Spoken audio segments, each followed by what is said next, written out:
It's just a silly nickname, Mom scoffed when I found out she saved me as cash cow. I closed my bank accounts that night. Months later, they begged me. I 34F recently discovered something that changed my entire perspective on my family. For years, I've been the dutiful daughter, reliable, hardworking, and always there when my parents needed financial support. My brother Alex was always the golden child, while I was treated as an afterthought. I've suspected the imbalance for years, but I never imagined Thanksgiving dinner would be the moment everything finally became clear. Growing up, the favoritism toward Alex was painfully obvious. While my parents attended every one of his little league games and school performances, they consistently missed my honor society inductions and debate competitions. I still remember the sting of scanning the audience for their faces during my valedictorian speech, only to find empty seats. They had taken Alex shopping for new soccer equipment instead. When I confronted them later, my mother simply shrugged and said, "Your brother needed us more." It became their mantra, the explanation for every inequity in our household. Their justification was always the same: your brother struggles more than you do, you're naturally gifted. Their words implied it was a compliment, but the message was clear: my achievements were expected and therefore unremarkable, while his mediocrity deserved celebration. By the time I turned 16, I was essentially raising myself. I took a part-time job at the local grocery store to pay for my own clothes, school supplies, and even my prom dress. Meanwhile, my parents were busy chauffeuring Alex to parties and covering his expenses. I became the default babysitter whenever they wanted a night out, forced to cancel my own plans at the last minute. "You're more responsible," they'd say, not realizing they had forced that responsibility upon me. College was where the disparity became undeniable. Despite my perfect GPA and scholarship offers, my parents refused to contribute a dime toward my education. "We can't afford to support both of you," they claimed, yet they covered Alex's tuition in full, along with his apartment, meal plan, and car. I worked 3 jobs, waitressing on weekends, tutoring between classes, and pulling night shifts at a 24-hour convenience store. I lived on ramen and coffee, pulling all-nighters to maintain my grades while earning enough to stay enrolled. Meanwhile, Alex partied through his freshman year and dropped out with no consequences. Despite everything, I graduated summa cum laude with a degree in finance. No one from my family attended the ceremony. Alex had a hangover and my parents stayed home to take care of him. I told myself it didn't matter as I accepted my diploma, but the absence of cheers when my name was called left an emptiness I couldn't ignore. My early career became my salvation. I landed a position at a prestigious financial consulting firm and moved 3 states away. The distance provided perspective, though I maintained obligatory holiday visits and weekly phone calls. When I met Daniel, whose family celebrated each other's successes and shared burdens equally, I finally understood what healthy family dynamics looked like. His parents welcomed me warmly, proudly displaying my professional headshot alongside family photos. The contrast to my own upbringing was stark and painful. My parents' financial recklessness had been evident for decades. They'd refinanced their house 3 times to fund lavish vacations and my father's classic car hobby. Despite earning good salaries, they lived perpetually beyond their means, juggling credit cards and taking out personal loans to maintain appearances. 5 years ago, the inevitable crisis hit when my father took early retirement without adequate savings, and my mother's online shopping addiction spiraled out of control. They called me in tears, facing possible foreclosure after missing 3 mortgage payments. Their credit cards were maxed out, and they had already borrowed from other family members who refused to lend more. Despite Daniel's serious concerns, I agreed to help temporarily with $500 monthly, viewing it as my filial duty. That amount gradually increased as they presented seemingly endless emergencies: medical bills, car repairs, property taxes. Within 2 years, I was sending $1,500 monthly while raising my own son, Jackson. Each time I tried to discuss financial planning or budgeting with them, they deflected or became defensive.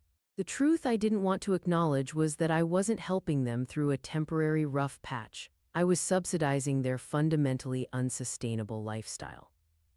What hurt most was discovering that my parents were still supporting Alex financially, despite him being perfectly capable of working. At 32, he lived in their basement, occasionally picking up bartending shifts, but mostly gaming and dating a series of girlfriends who quickly grew tired of his immaturity. When I questioned this arrangement, my mother became defensive. Your brother is finding himself, she insisted. Besides, you're doing so well, you can afford to help us. Last Thanksgiving finally exposed the truth I'd been too loyal to see. I spent days preparing a perfect meal, cleaning our home, and arranging guest rooms for my parents and Alex. Daniel took Jackson to the park that morning so I could focus on cooking. When my parents arrived, their criticism began immediately. The guest room was too impersonal. The turkey looked a bit dry. My mother rearranged my table settings while sighing about how I'd never had her eye for detail. Alex showed up 2 hours late without the dessert he'd promised to bring. Rather than apologizing, he complained about traffic and immediately commanded the television to watch football. My parents fawned over him, serving him the choicest portions while he sprawled on my sofa, dropping crumbs on the carpet I'd just steam cleaned. Not once did anyone thank me for my efforts. The revelation came from an unexpected source.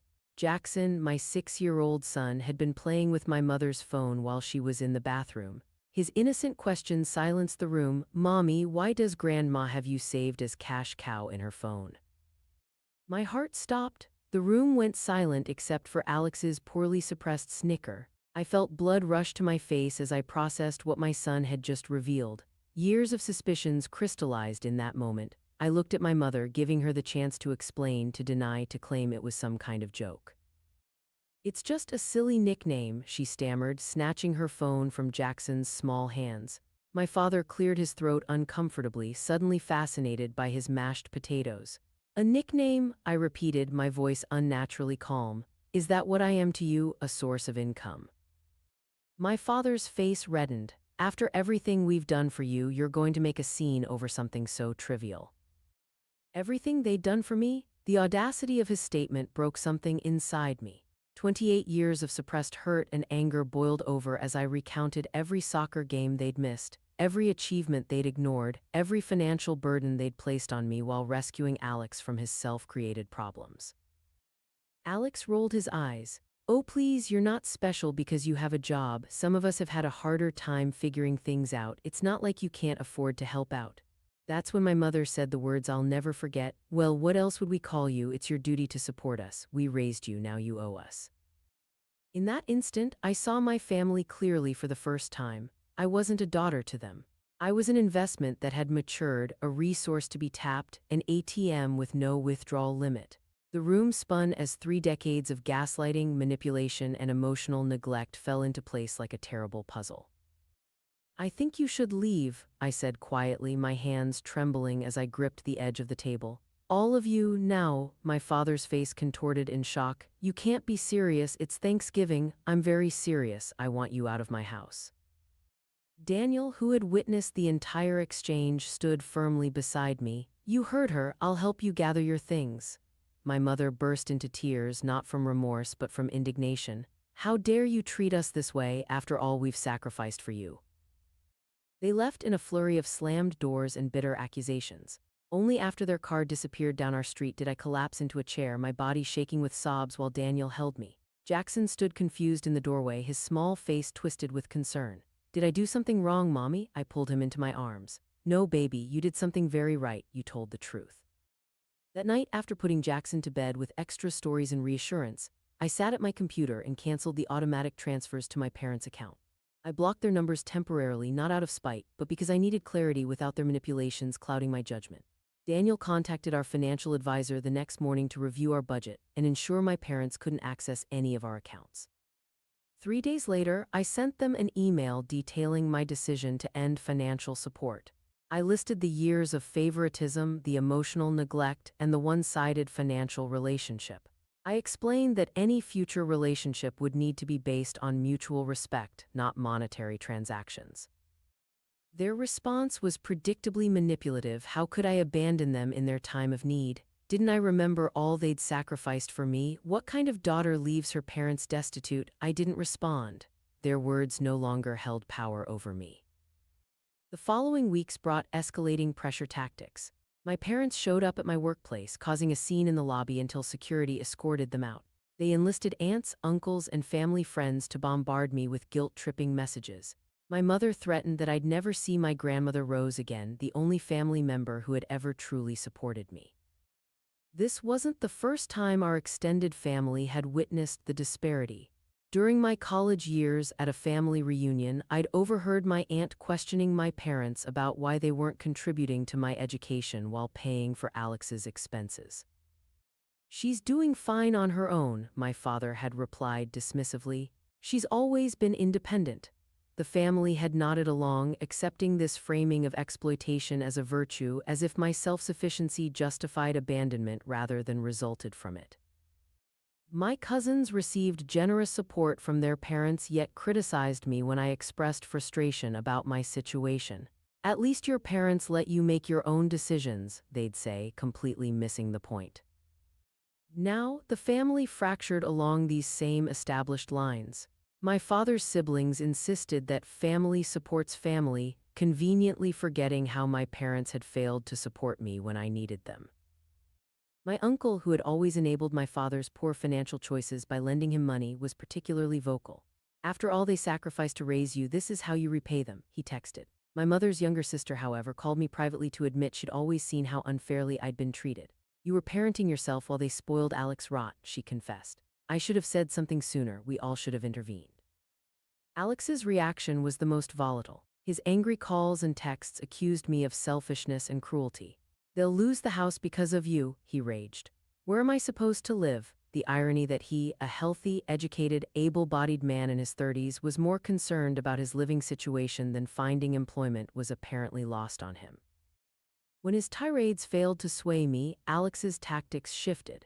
He created a family group chat excluding me, where he painted himself as the concerned son trying to save our parents from their ungrateful daughter. When several relatives began to question his version of events, he abandoned that approach and tried a different angle.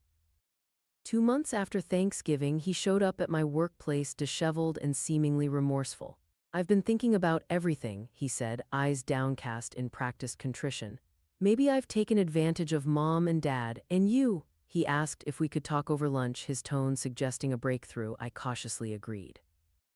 Any hope of genuine change evaporated 20 minutes into our conversation. After a superficial apology, he revealed his true purpose. He needed $8,000 for a business opportunity that would turn everything around.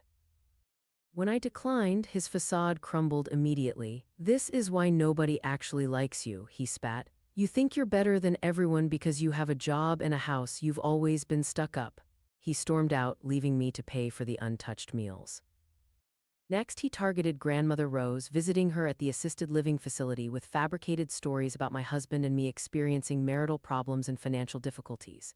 "She won't ask for help," he told Rose, "but she really needs support right now." His aim was transparent. He hoped Rose would offer money that he could intercept. Fortunately, Rose saw through his manipulation and alerted me immediately. I redirected my energy toward creating the loving family environment I'd never had. Jackson deserved better than to witness toxic family dynamics. Daniel and I took him camping, helped with his science projects, and cheered embarrassingly loud at his t-ball games. Most importantly, we celebrated his efforts regardless of outcome, making sure he knew his worth wasn't tied to his achievements.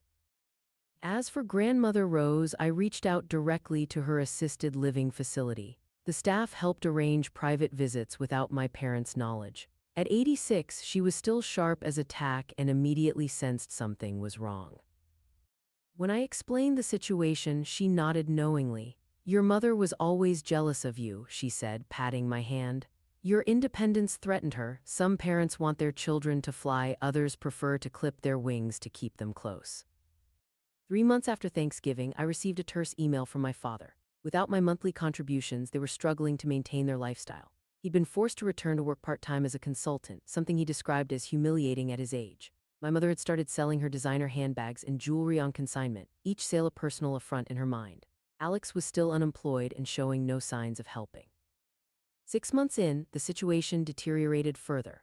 A mutual friend mentioned that my parents' house was in pre-foreclosure. When I expressed concern, she revealed what my parents had hidden from everyone. Alex had accumulated nearly $150,000 in gambling debts over several years, and my parents had drained their retirement accounts to bail him out multiple times. They had also taken out a second mortgage 3 years earlier, something they had never disclosed to me while pleading for monthly support. The revelation explained why my temporary financial assistance had never seemed to improve their situation. I'd been unknowingly throwing money into the black hole of Alex's addiction and my parents' enablement. The most disturbing detail was that they had known about Alex's gambling problem for nearly a decade. Instead of getting him professional help, they had shielded him from consequences, believing they could manage the situation by paying off his debts and hiding the truth from the family. My financial support hadn't been supplementing their retirement. It had been enabling a destructive cycle while they maintained the illusion of normalcy. This revelation should have angered me, but instead I felt a profound sadness. They had enabled his self-destruction while exploiting my success. Neither approach had helped him become a functional adult. By attempting to protect Alex from consequences, they'd ensured he would never develop the resilience or responsibility he needed. 1 year after the cash cow revelation, my life had transformed. I'd received a significant promotion at work, and Daniel and I had renovated our home to include a comfortable guest suite for grandmother Rose, who now lived with us full-time. Her stories about my mother's childhood helped me understand, though not excuse, the toxic patterns that had shaped our family. My parents eventually sold their house, once the pride of the family with its swimming pool and renovated kitchen, for far less than market value due to the desperate need for a quick sale. They used the proceeds to pay off Alex's most pressing debts and moved into a small apartment across town. The downsizing was more than physical. It represented a dramatic fall in social status for people who had built their identity around appearances and material possessions. Alex's reaction to this new reality revealed his true character.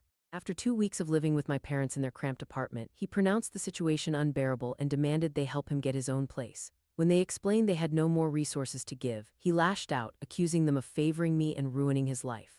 The cruel irony of his accusation was apparently lost on all of them.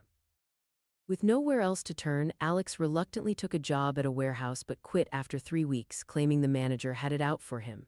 He cycled through 3 more jobs with similar results. The pattern was always the same: initial enthusiasm, followed by complaints about unfair treatment, culminating in him quitting before he could be fired. In a final desperate attempt to avoid responsibility, Alex reached out to my husband's wealthy parents, spinning a tale about needing a small loan to get back on his feet. He had met them exactly twice at family gatherings, yet felt entitled to approach them for financial support. When they politely declined, he accused them of playing favorites and suggested they were only willing to help their biological family.